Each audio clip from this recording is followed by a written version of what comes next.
உன்னிடத்திலே வரும், உங்களுக்கானது உங்களிடத்திலே வரும். இன்றைக்கு தீர்க்க தரிசனமாய் ஆண்டவர் ஒரு வார்த்தையை சொல்லுகிறார்.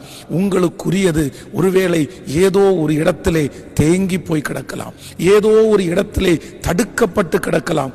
ஆனால் கர்த்தர் வாக்கு கொடுக்கிறார், உங்களுக்குரிய அந்த ஆசீர்வாதம், உங்களுக்குரிய அந்த நன்மை எந்த இடத்தில் இருந்தாலும் அது உங்களிடத்திலே வந்து சேரும் என்று கர்த்தர் வாக்கு கொடுக்கிறார். அநேக நாட்களாக நீங்கள் எதிர்பார்த்து காத்திருந்து வருத்தத்தோடு இருக்கலாம்.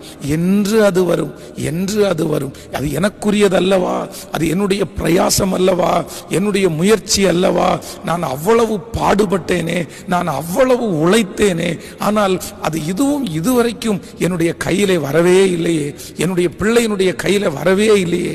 ஆனால் கர்த்தர் வாக்கு கொடுக்கிறார், அந்த மொர்தெகாய்க்கு அநேக நாட்கள் தாண்டி ராஜாவினுடைய